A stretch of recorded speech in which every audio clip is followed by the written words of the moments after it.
Bueno, buenas tardes para todos. El día de hoy vamos a hablar sobre la cirugía de catarata asistida por láser de femtosegundo y la cirugía refractiva y sus diferentes estrategias para una correcta aproximación y buenos resultados en nuestros pacientes.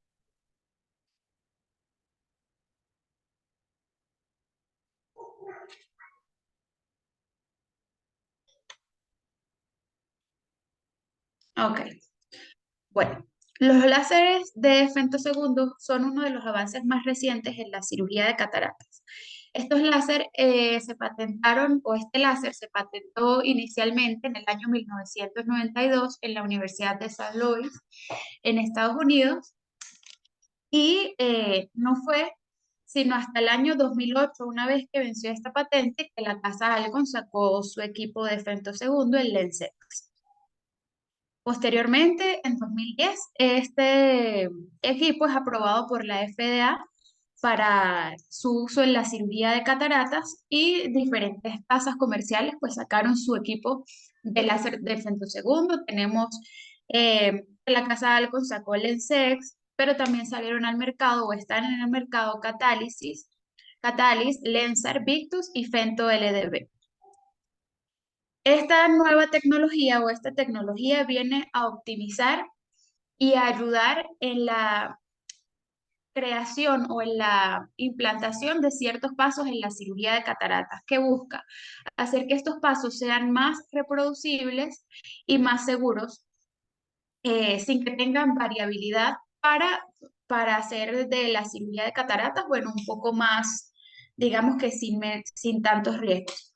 Sin embargo, el uso de este láser de femtosegundo ocasiona un costo adicional por parte de los pacientes, por lo que hay que sopesar bien en qué pacientes están, o sea, qué pacientes están dispuestos a pagar por esta nueva tecnología.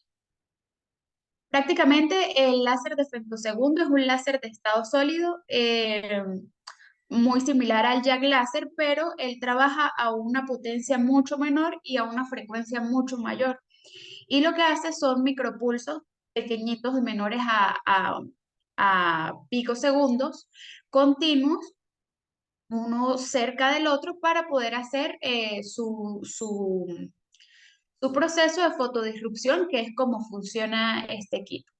Entonces, este equipo viene a optimizar tres pasos importantísimos en la cirugía de cataratas, que son las incisiones corneales, tanto las paracentesis como el puerto principal, la capsulotomía, la fragmentación del cristalino y también en algunos casos las incisiones arqueadas para la corrección del astigmatismo. Bueno, en cuanto a los tips que nos da para el uso del femtosegundo, es súper importante tener más que todo una buena planificación. Aquí, esta es como la base para el uso de esta nueva tecnología. Entonces, hay que tener en cuenta ciertas medidas antes de la cirugía. Entonces, tenemos que tener medidas de la dilatación de la pupila, qué tan estable es esta dilatación de la pupila durante el tiempo, el grosor y la forma del cristalino y el grosor de la córnea. Una vez que ya tenemos estos datos previos, creamos un plan quirúrgico. Este plan quirúrgico debe contemplar el tamaño, forma y centro de ablación para la capsulotomía anterior. También debe contemplar lo que es el diámetro, profundidad y los patrones de corte para la fragmentación del cristalino, y debe contemplar la ubicación, la profundidad y la arquitectura de las incisiones corneales. Todos estos parámetros los podemos escoger de acuerdo a las características anatómicas del paciente, y bueno, podemos jugar allí con las medidas también de acuerdo a los instrumentos quirúrgicos que posteriormente vayamos a utilizar allí. También vamos a jugar allí con el eje más curvo, el eje de astigmatismo más curvo, con el sitio donde vamos a implementar, a hacer nuestras incisiones, eh, según el tipo de catarata, en cuánto o en cuántos fragmentos vamos a fragmentar este cristalino. Todo esto lo diseñamos mucho antes del tratamiento. Es importante también o otro de los tips para esta cirugía es tener una buena estabilización. El ojo debe estar muy, muy estable para que este procedimiento sea un éxito.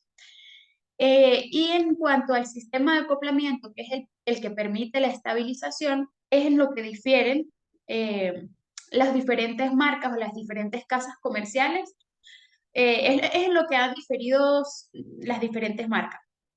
Pero prácticamente todos los sistemas de acoplamiento deben buscar lo mismo. Uno, fijar el ojo sin distorsionarlo y hacer que aumente la presión intraocular de manera excesiva. Dos, tener un amplio campo de visión. Y tres, prevenir los pliegues de la córnea para poder hacer la cirugía de forma adecuada. Tenemos que, por ejemplo, Lensex y Victus, su sistema de acoplamiento consta de un lente de aplanación curvo, y un sistema de succión que está integrado a él. Catálisis y Lensar, por el contrario, tienen un anillo de succión que está lleno de líquido, y en el caso de Fento LDB, tiene una interfaz líquida que va directamente en contacto con el ojo. Otro de los parámetros importantes o de lo que tenemos que tener en cuenta es el subsistema de visualización y personalización. Este subsistema va a detectar lo que es los límites del iris, ¿sí? Qué tan grande o qué tan pequeña es la pupila para poder realizar todos estos pasos de un tamaño correcto y adecuado sin que interfiera con otras estructuras oculares. Va a detectar la superficie posterior y anterior del cristalino, debe medir el grosor corneal, todo esto en vivo, ¿sí? Por ejemplo, para realizar la capsulotomía, este es el caso del equipo de Victus, el Victus, él centra la capsulotomía o podemos centrar la capsulotomía justo en el centro del cristalino, que es la diferencia con otros equipos que la capsulotomía la hacen centrándose con la pupila y en este caso pues mide el sitio donde se cruza el eje, los ejes anteriores con los ejes posteriores y allí es donde va a centrar la capsulotomía para que quede justo en el centro. Lensex, Catalyst, Victus y Fento LDB utilizan la tecnología de OCT, dominio de Fourier, y Lensar utiliza la tecnología o la cámara rotatoria de Shem. Este es el sistema de imágenes que tienen estos dos equipos. Y esto era lo que les explicaba. Por ejemplo, aquí podemos observar en los círculos rojos y amarillos que sería una capsulotomía correcta centrada según el diámetro pupilar. Pero fíjense que aquí el equipo la hace un poco más desplazada hacia arriba. Y al momento de la implantación del lente intraocular, efectivamente vemos que esta capsulotomía que quedó aquí un poco desplazada hacia arriba está perfectamente centrada en el saco capsular. Entonces esto lo hace quizás un poco más preciso para definir lo que es la posición efectiva del lente. ¿Sí? Entonces aquí tenemos cómo es el tratamiento. El tratamiento pues consta de fotodisrupciones individuales que se van a hacer unas a otras en patrón continuo para crear lo que son todos estos patrones de corte que queremos realizar. Entonces tenemos que en las incisiones, o sea, todas ellas pueden realizarse paso a paso y nosotras decidimos cuál podemos hacer primero o cuál no. En el caso de las incisiones, esta fotodisrupción comienza con la profundidad preestablecida, es decir, comienza desde la profundidad preestablecida hacia la parte anterior para formar las incisiones. En el caso de la capsulotomía, de igual manera, comienza en la parte posterior de la cápsula anterior y se va hacia la cámara anterior y de igual forma en la fragmentación del cristalino. Fíjense que aquí, bueno, se está acoplando el equipo, se están alineando, se está centrando todas las incisiones donde las queremos, el tamaño de las incisiones que ya pues estaba preestablecido, simplemente están aquí alineando los ejes y los sitios o el sitio donde van a ser las incisiones. También se puede personalizar el largo y el grosor de las incisiones. Entonces, bueno, una vez que ya el médico fija todos estos parámetros y que ya están allí, se comienza con el tratamiento. El tratamiento se puede hacer mediante un interruptor de pie. El oftalmólogo puede, en cualquier momento, en cualquier parte del proceso, puede retirar el pie del interruptor y detener este proceso y luego continuarlo donde había quedado. Entonces, fíjense cómo crea la incisión principal allí, luego crea las paracentesis, como les dije, de posterior a anterior, y bueno, la fragmentación del cristalino. Este patrón de fragmentación del núcleo del cristalino puede ser en forma de círculos concéntricos o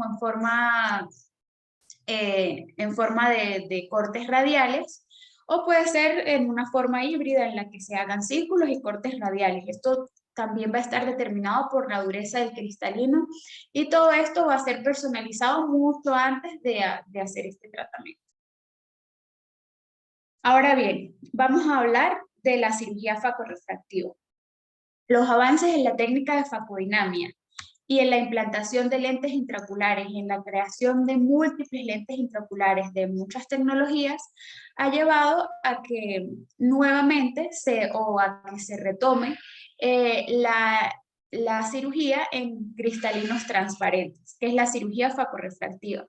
Esta cirugía está sobre todo para pacientes en los que es imposible realizar, por ejemplo, una cirugía con láser eh, o, por ejemplo, la implantación de un lente fáquico porque sus características anatómicas de su ojo no lo permiten. Entonces aquí es aquí es donde está la solución para esos pacientes que desean por completo eliminar el uso de lentes, pero que no tienen acceso a otras opciones refractivas. Entonces es muy importante que tengamos en cuenta la selección adecuada del paciente para este procedimiento, porque estos pacientes tienen una alta demanda visual. Entonces no podemos ofrecerle este procedimiento a cualquier paciente. También es importante seguir los protocolos preoperatorios precisos y, por supuesto, una elección adecuada del procedimiento quirúrgico para cada paciente. Entonces, hay principalmente tres grupos de pacientes en los que se va a hacer la cirugía refractiva. El primer grupo de estos pacientes corresponde a los pacientes que tienen errores refractivos altos, miopía alta, hipermetropía alta, que no pueden ser tratados con láser o con lentes fácicos, como lo dije antes, por las características anatómicas que pueda presentar su globo ocular. Son pacientes que no tienen catarata, en efecto tienen un cristalino transparente y tienen una anatomía ocular normal, pero no entran en el criterio de los lentes fácicos o para la selección.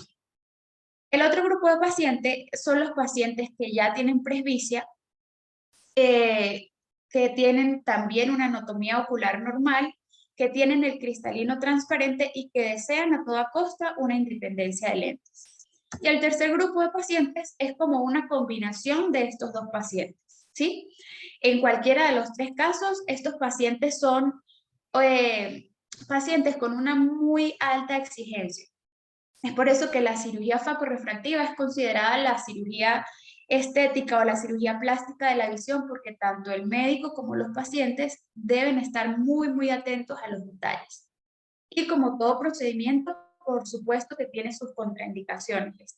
Esta cirugía no se va a realizar en pacientes que tengan patologías corneales degenerativas o pacientes que tengan alguna cicatriz, en pacientes con degeneración macular asociada a la edad, pacientes con retinopatía diabética, pacientes que presentan factores de riesgo de desarrollar desprendimientos de retina y pacientes con enfermedades inflamatorias oculares. ¿Por qué? Porque todas estas patologías van a degradar la calidad de la imagen formada y quizás el paciente pueda tener una expectativa de que no, al operarme voy a ver mucho mejor y no va a ser el caso, su visión va a ser deficiente. También hay que tener en cuenta el síndrome del cristalino disfuncional, porque muchas veces los pacientes pueden llegar a tener un 20/20 y su cristalino puede verse medianamente transparente, pero esto no quiere decir que la calidad de la visión sea la mejor. Entonces, bueno, el síndrome del cristalino disfuncional tiene que ver con cómo va envejeciendo el cristalino y prácticamente se divide en tres etapas. La primera etapa que comienza alrededor de los 40 años y comienza con la presbicia. Aquí el cristalino pierde o comienza a perder su capacidad de acomodación, quedándole simplemente una acomodación residual que la va perdiendo o la va a ir perdiendo a lo largo de los años.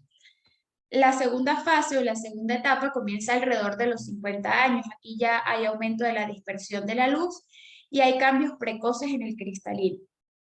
Y la tercera etapa, que comienza alrededor de los 65 años, ya consta de cambios evidentes en el cristalino. Sin embargo, esto no es una regla. Hay muchos pacientes que pueden tener 45 años y ya puedan tener cambios evidentes en el cristalino, así como hay pacientes que puedan tener 65 años y pueden tener un cristalino que medianamente les permite ver un 20/20 de visión. Para evaluar el síndrome del cristalino disfuncional hay varias herramientas. Una de ellas es el eye trace, y esta mide el índice del cristalino disfuncional. Esto lo hace a partir de tres parámetros. Mide las aberraciones internas de mayor orden, mide la sensibilidad del contraste y mide la dinámica del tamaño de la pupila en las diferentes condiciones de luz. Entonces tenemos que, por ejemplo, un índice menor a 5 es una visión bastante deficiente en cuanto a calidad. Un índice que va de 5 a 7 es una visión moderadamente aceptable y un índice mayor a 7 se considera que es una visión buena. Aquí tenemos, por ejemplo, un paciente masculino de 42 años que lograba una agudeza visual mejor corregida de 20/20 y ya era uno más en los dos ojos, su cristalino estaba perfectamente transparente y al hacerle o al evaluarle las características al evaluarle el índice del cristalino disfuncional, podemos observar que tiene aquí bastantes alteraciones y que a pesar de que su visión es 20/20, es una visión de muy mala calidad. Entonces aquí es donde tenemos que sopesar si es conveniente hacer una cirugía facorrefractiva o no, ya que tenemos que también ver que no es solo la cantidad de la visión, sino también cómo es la calidad de esa visión y si este paciente realmente es candidato para la cirugía facorrefractiva. Entonces, aquí tenemos como un algoritmo que nos ayuda a clasificar un poco a estos pacientes. Si los pacientes son menores de 40 años y es posible un plan refractivo basado en cirugías corneales, pues se puede hacer la SIC, PRK o SMILE. Si no es posible realizar un plan de cirugía corneal, pues se puede revisar las características anatómicas de este paciente, la profundidad de la cámara anterior, la distancia blanco-blanco o cualquiera de los criterios de inclusión para la implantación de un lente fáquico y de ser así, pues ese es lo que debemos hacer. Ahora, en el caso de los pacientes mayores de 40 años, sí cambia un poco la cosa, porque depende del índice del cristalino disfuncional. Si el índice está chévere, los planes para él o los procedimientos para este paciente son los planes basados, puede ser en excimer láser o en la implantación de un lente fáctico. Y si no lo está y su índice está alterado, pues el plan en este caso sí es cirugía refractiva, bien sea con lentes multifocales o con lentes monofocales en un sistema de monovisión. Y también, obviamente, esta cirugía va a estar contraindicada, lo que ya les mencioné anteriormente, en el caso de degeneraciones degeneración macular asociada a la edad, en riesgos de desprendimiento de retina, desórdenes corneales, entre otros. En cuanto al cálculo de la potencia del lente intraocular, no difiere mucho de la cirugía de catarata estándar, prácticamente se usan las mismas fórmulas. Lo ideal es usar fórmulas de nueva generación porque van a tomar muchos más datos y van a acercarnos hacia el resultado más preciso. Pero es importante hacerle saber al paciente de las contras que puede tener esta cirugía, ya que si implantamos lentes intraoculares monofocales va a tener pérdida de la acomodación residual que pueda tener o de su acomodación si se trata de un paciente que no sea presbítero, y de los fenómenos fóticos que pueden ocurrir con la implantación de los lentes intraoculares multifocales. Entonces esto es súper importante que al paciente le quede muy, muy claro antes de la cirugía, porque posteriormente puede sentirse bastante incómodo con cualquiera de las dos cosas. Como toda cirugía, pero en este caso se hace mayor hincapié en que debe hacerse una mínima manipulación intraoperatoria. De ser posible, aquí sería ideal usar microincisiones que sean lo más herméticamente posible, que la cámara anterior no sufra muchas fluctuaciones ni muchos aplanamientos, realizar el daño mínimo a las estructuras intraoculares circundantes y tratar, o bueno, es mandatorio que el lente intraocular quede implantado en saco. Ahora bien, en el caso de los pacientes con alta miopía, eh, la cámara anterior profunda, la rigidez escleral baja y las fluctuaciones de la cámara anterior hacen que esta cirugía en estos pacientes, la verdad, sea un desafío completo para cualquier cirujano. Aquí en estos casos debemos evitar las fluctuaciones, porque recordemos que en estos casos, o por lo general, estas cirugías se hacen en pacientes jóvenes y esto tenemos que tenerlo muy, muy claro, ya que estas fluctuaciones, o si el paciente no tiene desprendimiento de vitrio, estas fluctuaciones van a llevar consigo la movilización del vitrio y estos pacientes pueden tener por allí algún riesgo de desarrollar desprendimiento de retina. En estos pacientes, la capsulorhexis debe realizarse de forma centrada, que la cápsula anterior o el remanente de cápsula anterior cubra bien lo que es la óptica del lente para evitar o disminuir los riesgos o el riesgo de formación de opacidad de cápsula posterior. Hay que tener especial cuidado con la descompresión brusca de la cámara anterior por la tracción vítrea que ya les explicaba. En caso de elegir entre una técnica supracapsular e intracapsular, se prefiere siempre la técnica supracapsular. Hay que evaluar muy, muy bien la periferia retiniana antes de realizar una cirugía facorrefractiva. Debería ser evaluado por un especialista en vitrio y retina que no nos contraindique la cirugía. Y en el caso de pacientes jóvenes, considerar una cirugía combinada con vitrectomía vía pars plana, ya que no solamente los cambios bruscos durante la cirugía pueden inducir un desprendimiento de retina, sino también estos pacientes a los años, si no se realiza, y si no hay un desprendimiento de vitrio previo a la cirugía, pueden regresar al tiempo con desprendimientos de retina. Y tener mucho cuidado, sobre todo con la presencia de neovascularización en los pacientes que tienen grietas maculares.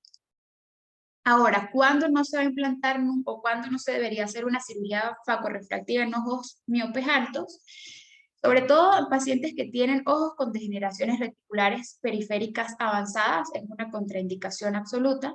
Ojos jóvenes sin desprendimiento de vitrio posterior, grietas de laca en miopía alta o neovascularizaciones coroideas, y ojos presbiópicos con degeneración macular que está comenzando en el otro ojo.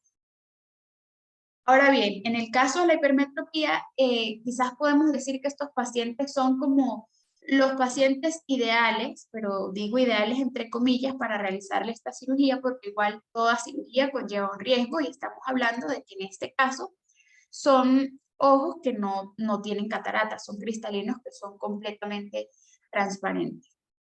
En este caso, los ojos hipermétropes o los ojos con una longitud axial menor a 21 milímetros, pues son ojos que anatómicamente están predispuestos a padecer de glaucoma de ángulo cerrado, lo que hace imperativo que incluso en pacientes con hipermetropía moderada esté indicado este procedimiento.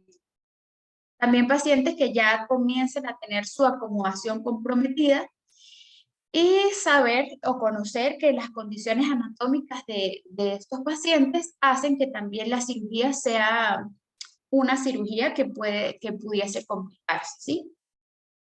Se recomienda usar viscoelástico dispersivo, ya que el viscoelástico dispersivo se adhiere a todas las superficies oculares, o sea, las superficies oculares de la cámara anterior, para de esta manera minimizar el daño que pudiera originar la turbulencia en la cámara anterior, ya que pues, se trata de una cámara anterior que también va a ser estrecha y va a estar todo mucho más cerca y podemos lesionar.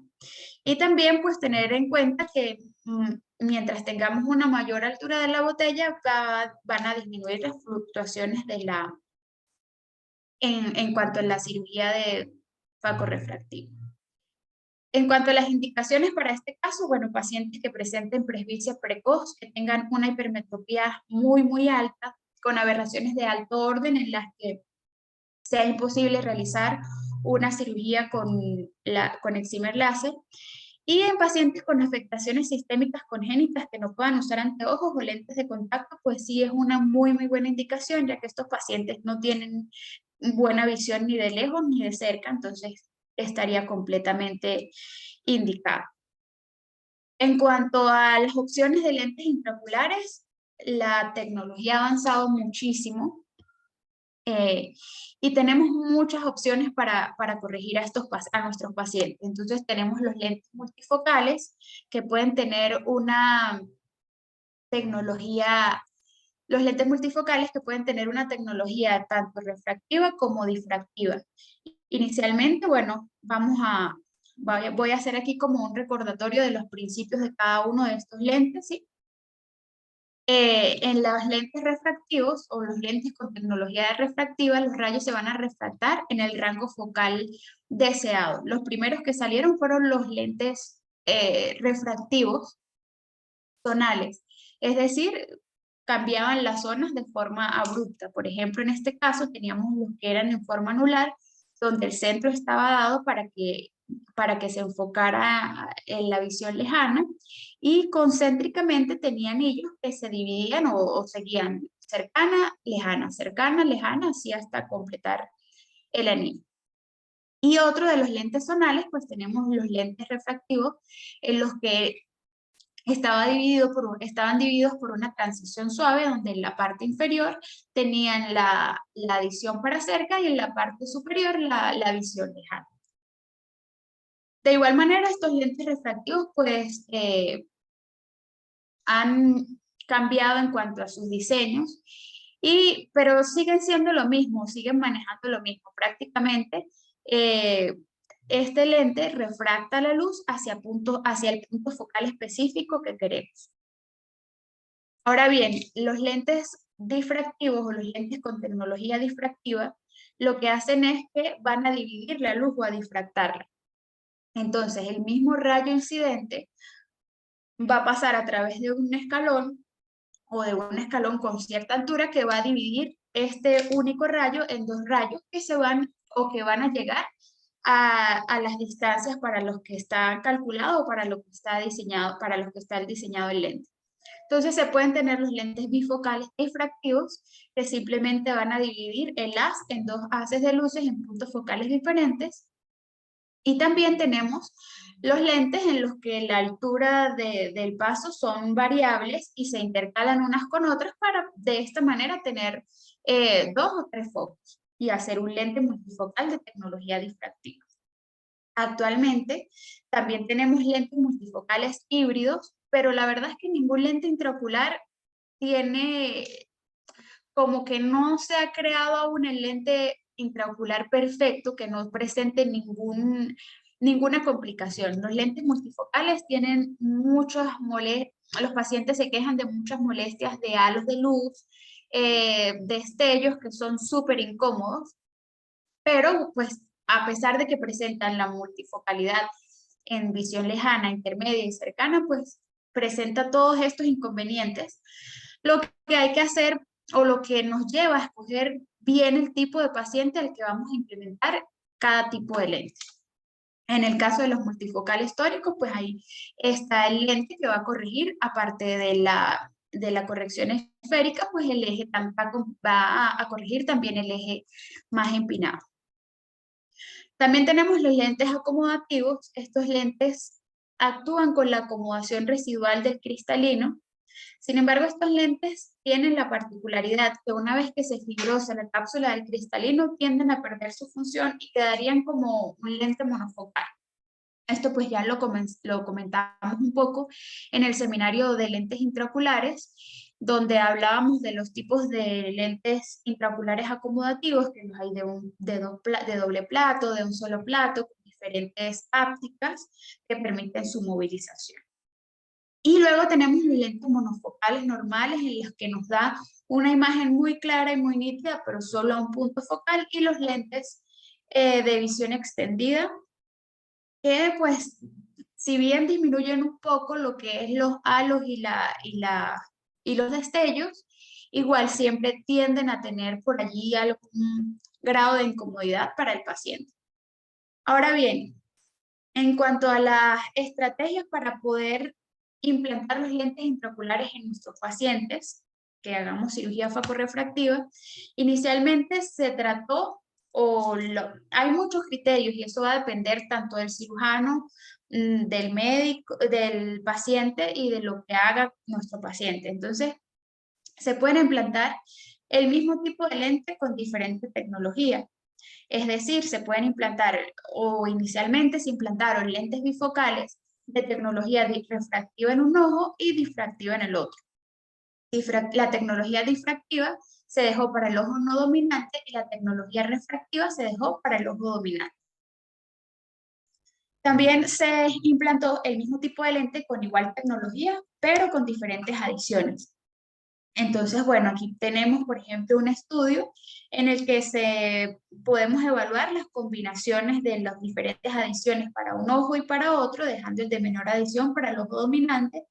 Y podemos observar que, por ejemplo, en esta combinación, que es de más 2,75 y más 3,25, fue donde se logró como la mejor satisfacción o la mejor tasa de satisfacción por los pacientes, donde se implantaron ojos con una diferencia en las adiciones bastante grandes entre un ojo y otro. Los pacientes no quedaron tan satisfechos tanto para la visión cercana como para la visión lejana. Entonces, bueno, esto es una de las cosas que se puede hacer, pero es muy importante que evaluemos el paciente y las demandas de cada uno de estos pacientes. No es lo mismo un paciente que sea un conductor nocturno a un paciente que sea muy activo, que practique deportes, que esté constantemente bajo la luz del sol, a los pacientes que sean grandes lectores o que estén más que todo usando su visión intermedia. Esto es súper importante para seleccionar el tipo de lente que vamos a usar en nuestro paciente, y con el advenimiento de las nuevas tecnologías de lentes intraoculares, pues tenemos un abanico de opciones para los pacientes, donde tenemos lentes de foco extendido que pueden combinarse con lentes multifocales, y de esta manera crear muy, muy buenas opciones para el tratamiento mezclando un ojo y otro. Actualmente, con los lentes monofocales de foco extendido, se han hecho muchas pruebas y muchos estudios en los que lo combinan con lente monofocal normal, y la verdad es que han tenido muy, muy buenos resultados. Ahora bien, claro, sí tienen buenos resultados, pero siempre va a haber el inconveniente de los halos de luces y los destellos. Ahora bien, la monovisión es un sistema en el que se usan los lentes monofocales, y este sistema permite darle o brindarle al paciente una visión de alta calidad, en la cual disminuyen los fenómenos fóticos y en los que entra o juega un papel súper importante la neuroadaptación. Entonces también es importante saber qué paciente creemos que puede adaptarse bien a esta estrategia, ¿sí? Obviamente debemos escoger cuál va a ser el ojo dominante. Lo podemos hacer con la prueba de la diana, en la que ponemos a un paciente que coloque sus manos en forma triangular o haciendo un triángulo pequeño, y que enfoque un objetivo lejano a través de esta abertura pequeña entre sus manos. Y le vamos a pedir que ocluya o le ocluimos uno de sus ojos, y obviamente por el ojo en el que mantiene la visión del objetivo, ese va a ser su ojo dominante, y de esa manera podemos escoger cuál es su ojo dominante. El objetivo refractivo para el ojo no dominante tiende a ir entre -1 a -2, y esto va a depender mucho, obviamente, de las exigencias de cada paciente. Si es un paciente que lee muchísimo, pues tratamos de darle una buena distancia para que el paciente, tratamos de dejarlo un poco miope para que el paciente pueda adquirir una buena visión cercana. Sin embargo, es súper importante realizar una prueba de desenfoque para saber hasta qué cantidad de anisometropía puede tolerar este paciente o qué no. El ojo dominante se busca siempre dejar animetropía para que sea un ojo que vea muy bien de lejos y tener en cuenta la asfericidad y esfericidad de los lentes intraoculares seleccionados. Súper importante, como ya les dije antes, la selección cuidadosa del paciente.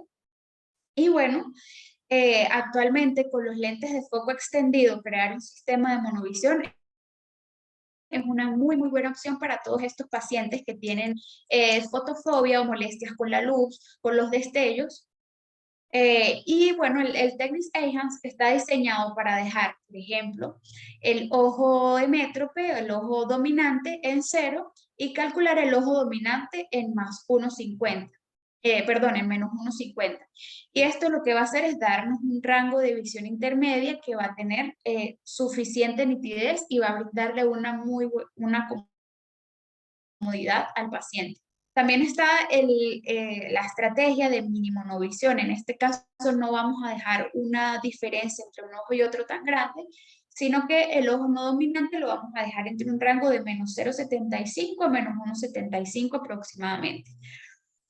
Sin embargo, todo esto va a depender del cirujano y de lo que realice el paciente y de las exigencias de este paciente. Y bueno, eso es lo que quiero que quede claro aquí, ya que esta es una cirugía que no se la podemos ofrecer a todo el mundo, sino que debemos saber bien a qué paciente se la vamos a ofrecer, estar seguros de que vamos a minimizar todos los riesgos para que esta cirugía sea un éxito. Y bueno, explicarle muy bien los pros y los contras que vienen con esta cirugía. Bueno, esto fue todo.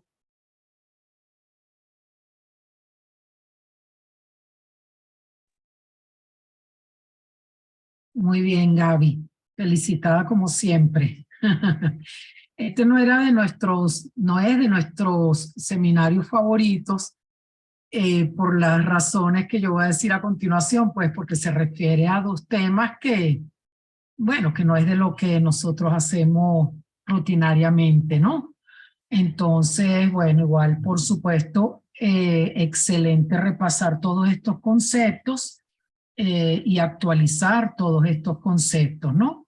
Entonces, empezando con el tema del femtosegundo, lo mismo que estoy diciendo, pues no es un procedimiento que ni realizamos nosotros acá en IMOC, ni tampoco lo hemos visto realizar, pues entonces venimos aquí a actualizarnos con todo lo que nos presentó Gaby. Pero bueno, ¿qué sabemos? Bueno, sabemos que el uso del femtosegundo para cirugía de facomulsificación no se ha generalizado porque es un tema de costos versus beneficios. Entonces, es una técnica que pone los costos, eleva muchísimo los costos de la cirugía y no se le ve un beneficio sobre la otra que cuesta muchísimo menos. Aparte también lleva más tiempo, porque entonces hay que utilizar el aparato de femtosegundo y una vez que ya se terminó de llegar hasta donde se puede con él, entonces hay que cambiar a los otros equipos para continuar y terminar la cirugía. Entonces se traduce en un aumento del tiempo operatorio. Entonces, bueno, es difícil opinar en algo que uno realmente no maneja, pero lo que sí sabemos, por lo menos en los Estados Unidos, le dan a elegir al paciente. Le dicen, ¿usted quiere que lo operemos con láser o con la forma tradicional? Entonces, claro, así es como se lo venden al paciente, porque le hablan de la forma tradicional y es la facomulsificación que estamos haciendo todos, versus el láser como algo muy moderno.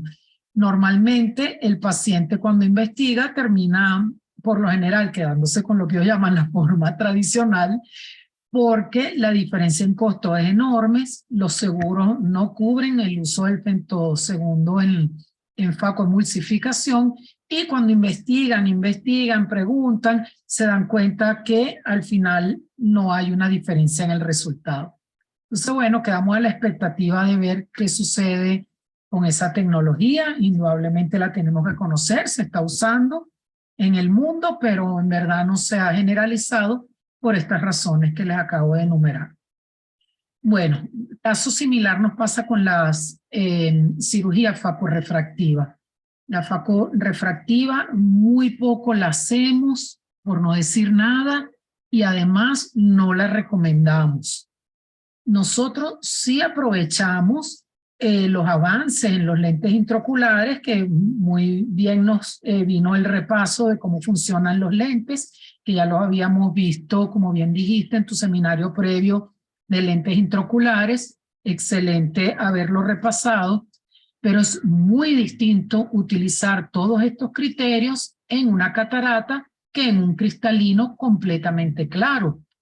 Entonces nosotros en los pacientes con catarata sí llevamos a cabo todos estos, llamémoslos trucos, entre comillas, como el mix and match, si le vas a implantar, o el uso de lentes trifocales, la monovisión, pero es muy diferente hablar de estos conceptos, repito, en pacientes con cataratas que meternos a hacer esto en un cristalino claro, donde el paciente lo que normalmente ocurre es que no queda conforme con su visión por el concepto en el que también insiste mucho énfasis, que una cosa es el grado de visión que logra el paciente y otro muy distinto es la calidad de visión.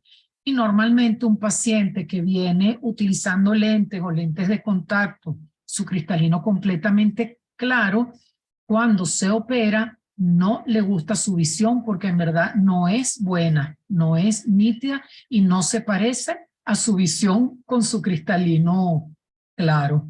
Y entonces, bueno, el doctor Perazo lo puede decir ahora más tarde, como él siempre repite, que más son los lentes intraoculares multifocales que ha explantado para intercambiarlo por un monofocal que los que ha implantado. De todas maneras, bueno, nosotros tenemos plena disponibilidad y acceso a todos los lentes intraoculares que querramos implantar.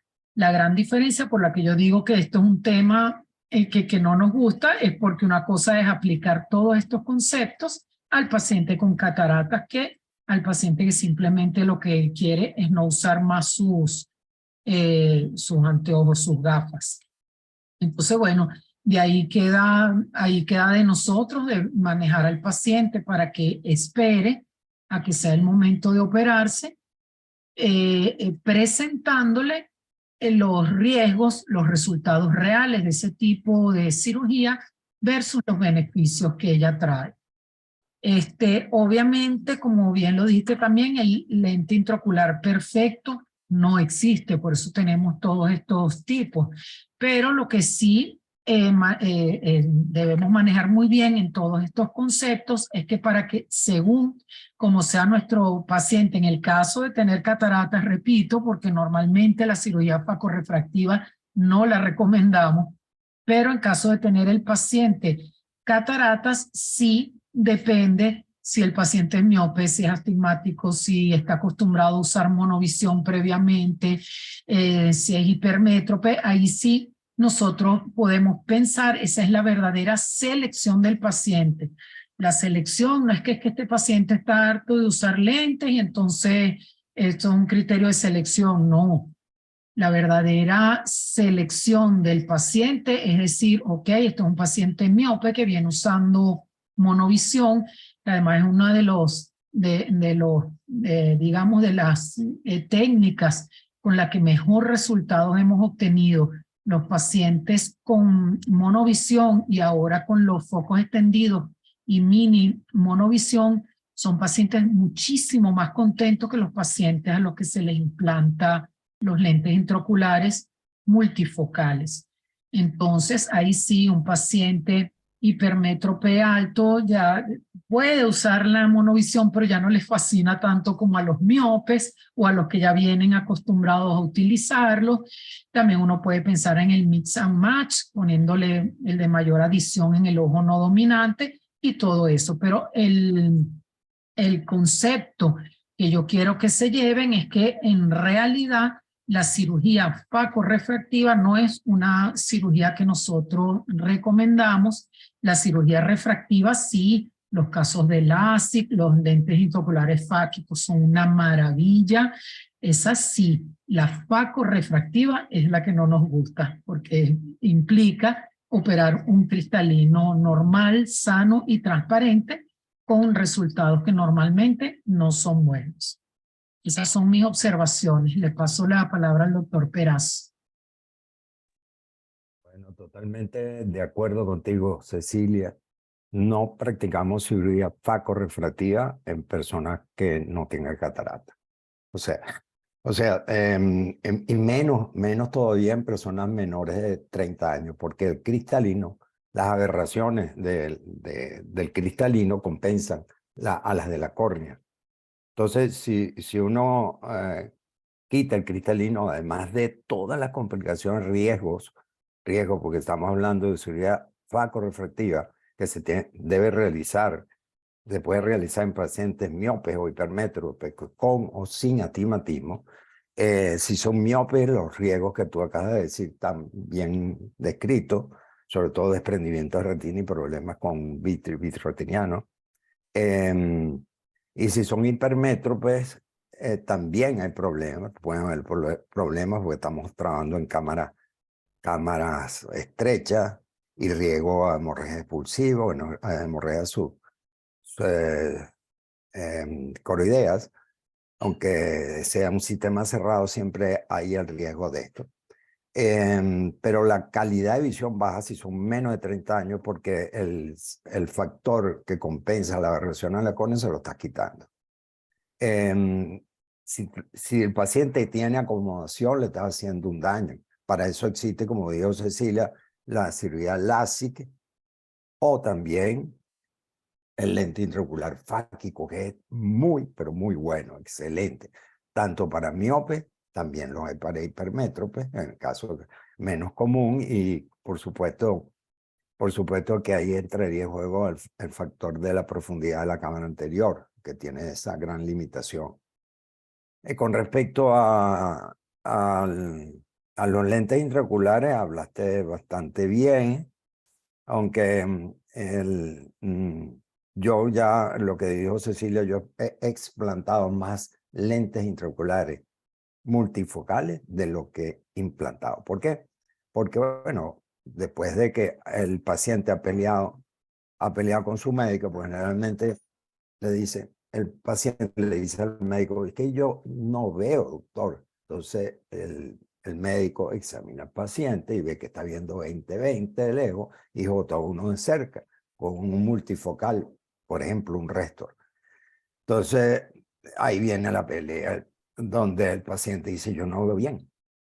Y el médico le dice, sí, está viendo perfecto, tiene 20-20 y está viendo bien de cerca. Sí, doctor, pero yo no veo bien. ¿Por qué? Porque no tomo en cuenta la disminución de la calidad de visión y sobre todo si el paciente es usuario de lentes de contacto, donde compara un ojo con otro y entonces vienen los problemas.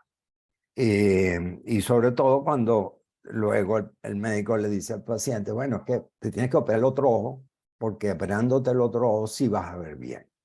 Eso es un error garrafal, decirle al paciente sintiéndose mal con un ojo que le opera el otro para quedar viendo igual de mal. Entonces, eso puede ser que cuando el paciente tiene cataratas y tiene una agudeza de visión muy mala y tiempo ya con una agudeza visual muy mala y el paciente no le gusta usar lentes, uno podría pensar en la utilización de un lente multifocal. Estoy hablando que realmente no son multifocales, son bifocales, porque te da lejos y cerca. Hay una tecnología ahorita muy buena, pero no para hacer cirugía refractiva, así para tirar para el techo, pero es quizás con cataratas que no sean unas cataratas muy avanzadas, que es la implantación de lentes intraoculares de foco extendido. Tú nombraste el iHance, pero nosotros estamos poniendo con mucha éxito el Ray One. Y sobre todo que hay una grandísima ventaja con este lente, que tiene ciertas ventajas sobre el foco extendido del iHance. Y también una de las ventajas es que próximamente y en menos de 2 meses tendremos a la disposición el lente tórico, porque los lentes de foco extendido no deben ser implantados en pacientes que tengan más de 0,75 astigmatismo corneal, porque van a tener aberraciones y se pierde el efecto mágico de esa visión de foco extendido. El foco extendido va a producir en el paciente aberraciones ópticas, por supuesto que sí, porque hay una modificación en la curvatura central del lente para poder aumentar ese foco y en resumida cuenta brinda 1,50 de poder de acomodación, por decirlo así. O sea que enfoca como si tuviera un lente de 1,50 para cerca y el otro restante queda para lejos. Entonces, pero esas pequeñas aberraciones que produce el lente no son perceptibles por el paciente o son poco perceptibles. Entonces el lente intraocular, jugando con lo que dio Cecilia, con la mini monovisión, que no sean más de 0,75 de diferencia entre el ojo dominante y el no dominante, brinda excelente resultado.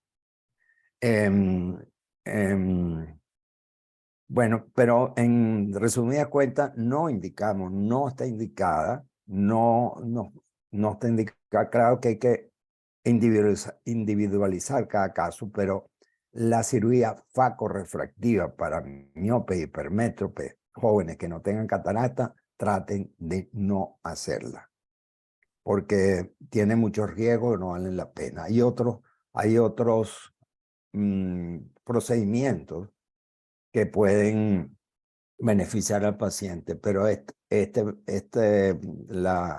la cirugía facorrefractiva no beneficia al paciente.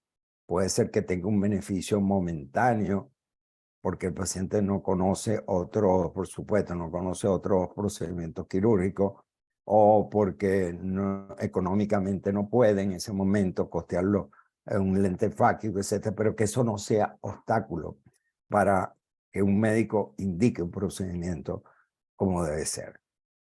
Sobre el femtosegundo, el femtosecum, fue el gran sueño de los cirujanos que no tienen destreza quirúrgica por falta de entrenamiento o lo que sea. Se pensaba que aquella máquina maravillosa iba a hacer una cirugía por ellos, que lo único que iba a ser una cirugía como el LASIK, que prácticamente el LASIK se hace sin ver al paciente, porque todo está automatizado. Con una máquina de LASIK, lo que hace es pasar el microqueratomo, apuntar al centro, activar el eye tracking, ya con los cálculos hechos se pisa un pedal y ya la cirugía se practica sola prácticamente. Se pensaba que el femtosecum, el femtosegundo, esa máquina iba a hacer esas maravillas, pero en realidad lo que hace es una cápsulorexia y fragmenta el núcleo del cristalino. Y como dijo bien Cecilia, aumenta los costos, aumenta el tiempo y no tiene ningún beneficio.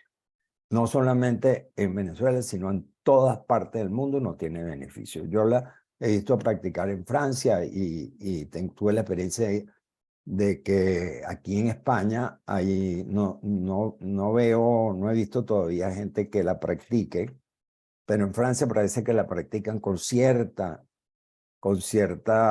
frecuencia, y aquí hay compañías en España donde le alquilan a los franceses la máquina. Entonces iban un ingeniero, y yo tengo la suerte de ir con ese ingeniero porque es amigo mío, a algunos sitios de Francia a acompañarlo, y verdaderamente el tiempo que se toman, y a veces hay que abortar el procedimiento porque se despega el aparato y hace algún tipo de cosa que no lo esperaba el cirujano ni el paciente. Entonces hay que abortar la cirugía.